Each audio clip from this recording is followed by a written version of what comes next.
Well, Paul, thanks for joining us. This is on behalf of Centennial 38. They've given me some questions to ask you, and first off, they want to thank you for taking the time out of your schedule to end the push to the playoffs to join them for this. No problem whatsoever. Anything for those guys. All right. So first off, you've got all these incredible young players on the team. Two of them you drafted, and those are the Rookie of the Year candidates. And you've also got two that you found in the lower divisions of U.S. soccer.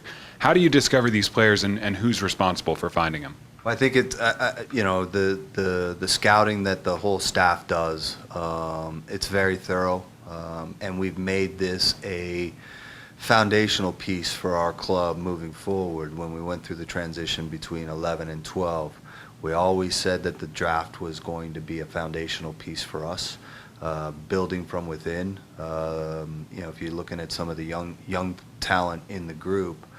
Maybe not as recognizable as the two that are doing so well right now in Deshorn and Dylan, but certainly Shane O'Neill coming from the academy, Dylan Cerna coming from the academy. We always felt that those were foundational pieces, and then the USL scouting piece was another piece to that puzzle with establishing foundation. Because if you look at the history of our league, some very good players have come through the lower leagues. Osvaldo Alonso, you're starting to see a Chris Clute really step up, a Clint Irwin.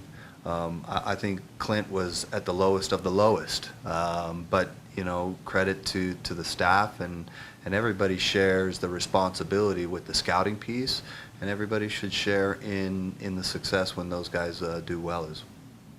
So you've also now got a designated player. At what point did that search begin?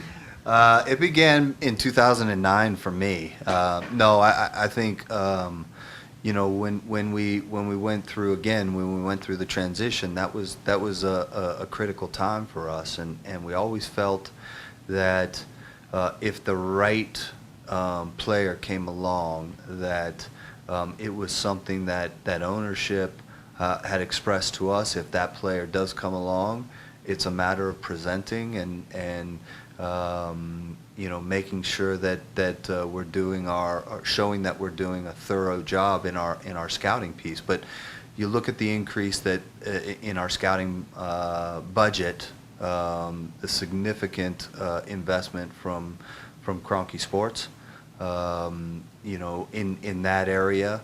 I think that helped propel us and gave us the resources necessary to go out and find that right player. And I think, with Gabby, we certainly feel as though we found a player that has tremendous upside.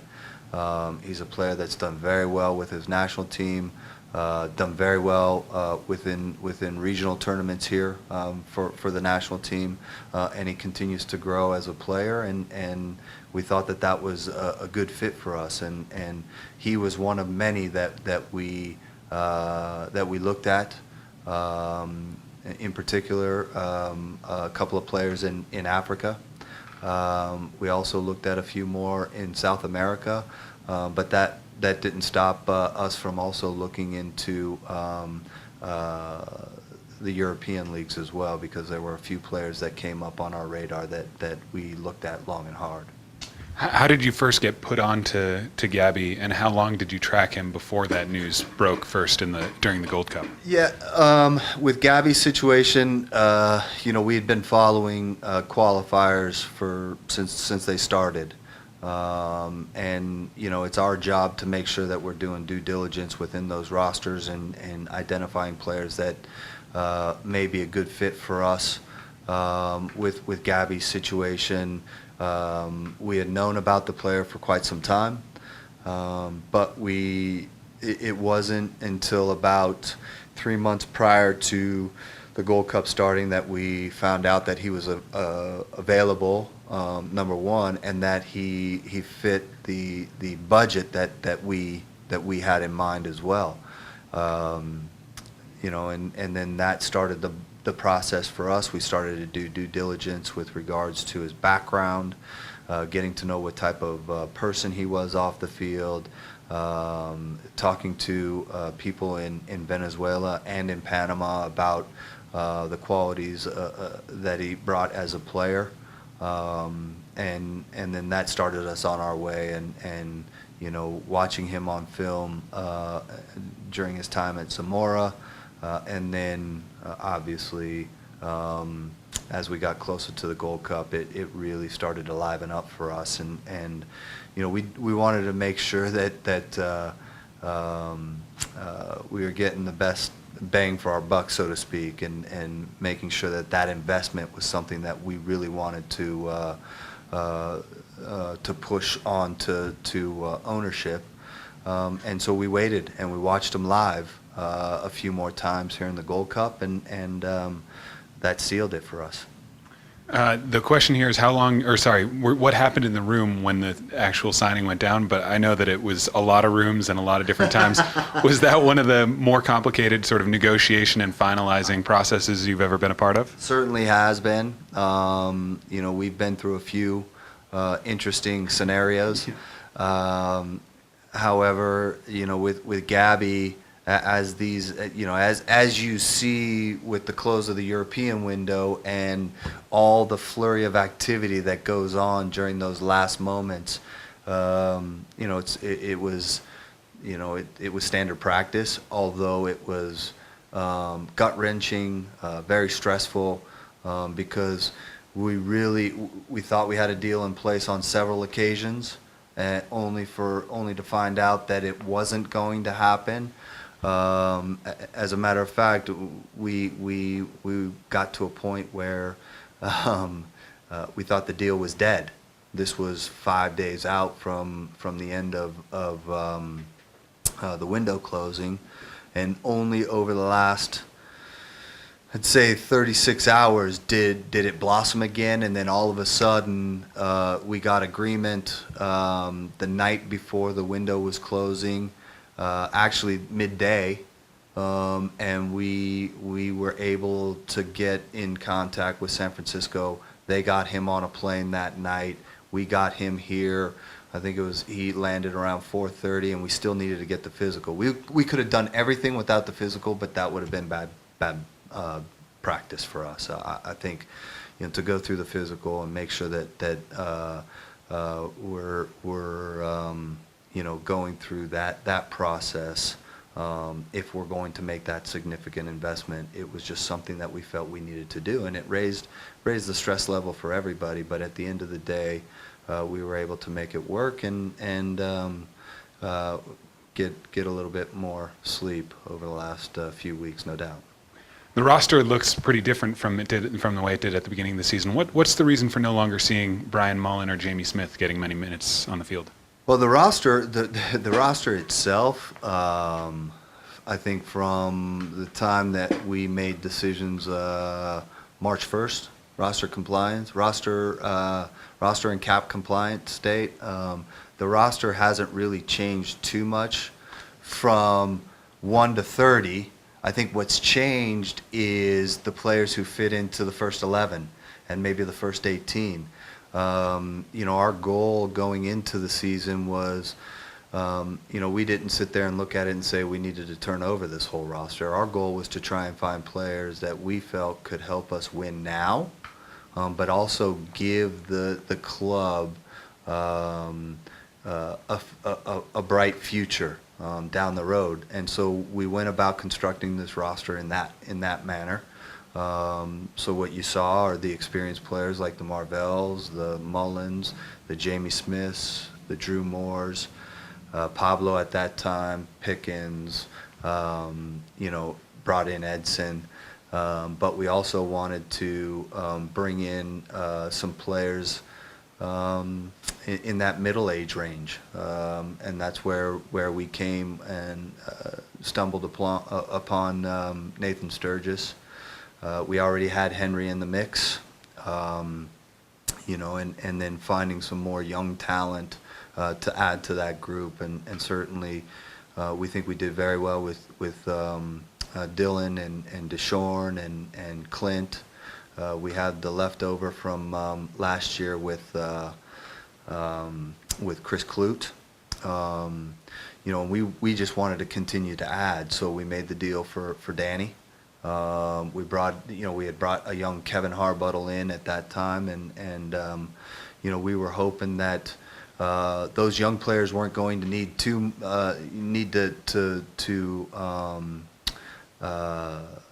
contribute right away. But we knew that they were good enough to where if we needed to stick them in, that they could help us win games, and we're starting to see that. And that's the reason why I think people look at our roster and they say, well, it's kind of changed since the beginning of the year. Well, yeah, it has, but it's kind of flipped a little bit. And that's due to the fact that we had some early season injuries, and guys have stepped up and done really well and not given up their plays. Two of those off-season acquisitions you talked about, Danny Mwanga, also Edson Buttle. What were their expectations coming into the season, and are they meeting those expectations? I think for Edson, the expectation was that he would be the leader of the line, our number 9, the guy who we counted on to score goals for us.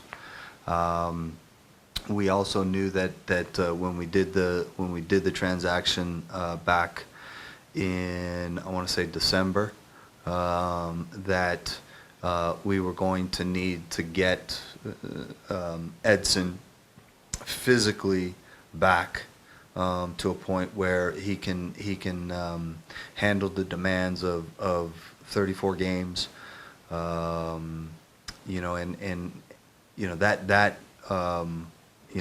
thought we would be able to do that through preseason and get him back into playing shape and ready to go by March 1st. Unfortunately, he got called into the national team, or fortunately, however you look at it. He carried a little bit of that residual effect from that knee surgery that he had last year. We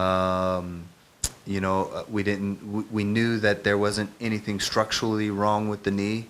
We got confirmation from the docs and everybody else involved there. But it was just a matter of getting his confidence back and getting his fitness right. And because of that little speed bump that he hit there with the national team camp, he had no preseason. And now you're starting to see, he's had no pain in his knee, so it wasn't really a knee issue. But it was, controlling that piece of it, while also trying to put him on a program that gets him to full match fitness. And I think what you're starting to see now with Edson, back-to-back goals, it's taken him a while to get there. But, again, we still feel as though he'll be a major contributor. And when he does play, we play better. I think with Danny, people sometimes forget that Danny is still a very young player. He's a 91 birth year, so a player still with tremendous upside and potential. And it's up to us, and we always knew this, that although Danny was a player that had experience in our league and scored goals in our league, that he was still younger than even some of the younger players that we were bringing in. He's younger than Deshorn. And we have to keep that in perspective. Danny's got some fantastic tools to work with, and right now the biggest challenge for Danny is mentality and really understanding that he is a very good player and he can be a very good player, but he needs to prove that day in and day out on the field. And I think the staff are happy with where he's at. I think Danny would be a little disappointed that he's not playing more and maybe not scoring more goals, but we hold out hope, and he still is young enough to really be a true star in this league. Changing gears a bit, back in the day when you were playing, there were only 10 teams in the league. Now there are 20, almost 20, and expanding to 24 within the next 5-6 years. Seems like the players are much less chummy with the opposition because there are so many more teams, and it's leading to fiercer competition. Do you think that that's the case? Do you see that? Well, again, it was such a long time ago when we only had 10 teams. But we were ultra competitive back then. And yeah, we all knew each other, and Before the league, we had a respect for each other. We knew that, we had come from a time where you were making ends meet, playing indoor and 6 months and playing outdoor 6 months, and maybe coaching in between to make it all work. So there was for each other.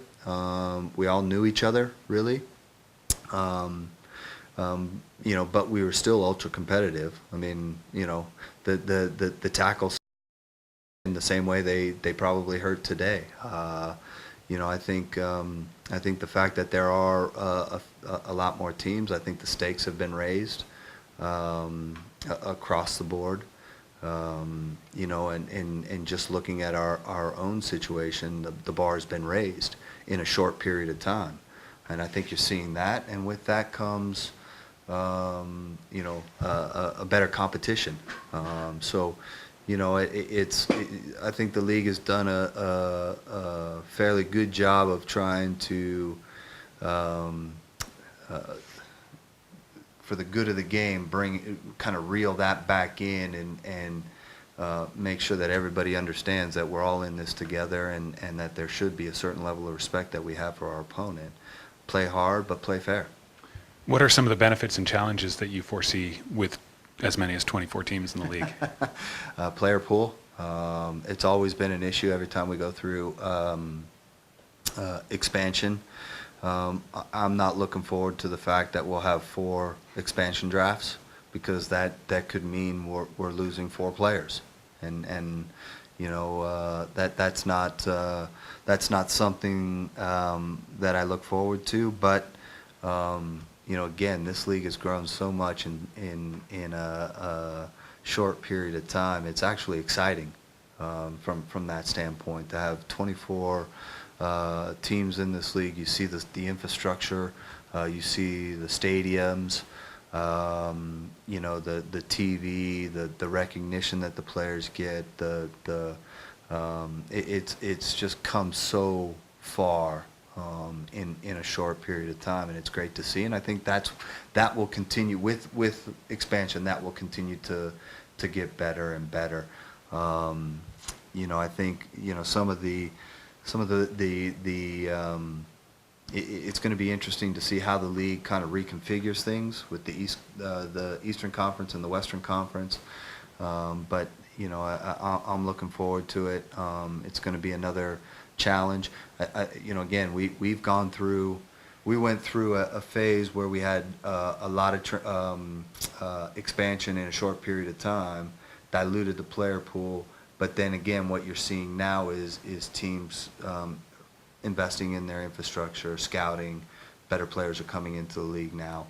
So it pushes us all to be a little bit better, and that's something that we welcome, and we're looking forward to it.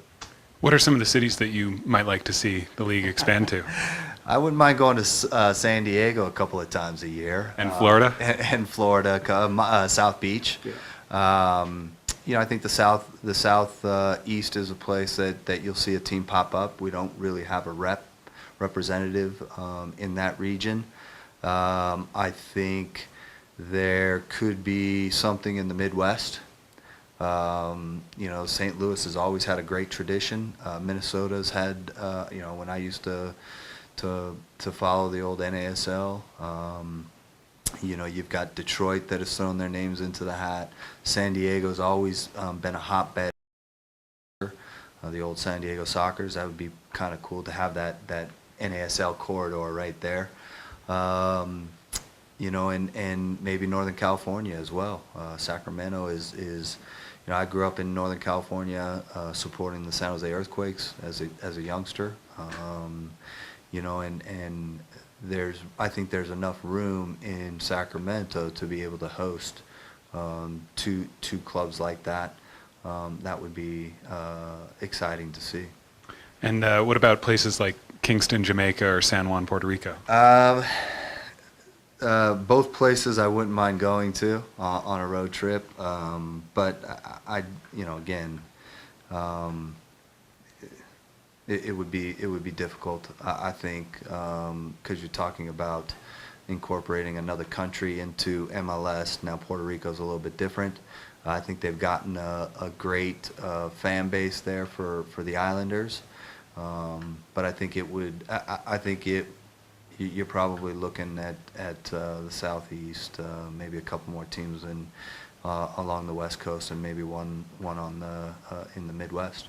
And last question, as the personnel moves sort of wrap up for this season, the trade deadline being mid-September, do you have a direct role in what happens through the end of the year, the MLS Cup final, or is your sort of job already focused on next season? No, we're always looking for ways to make our team better, and it's looking around and seeing what's out there. And you're going to have some teams that are going to drop out of the playoff race here before that deadline, and they may be looking to make some moves in preparation for next year. And we've got to be prepared to be able to, if it makes us better and helps us win games now, but also keeping in mind our long-term vision, then we're going to look at everything.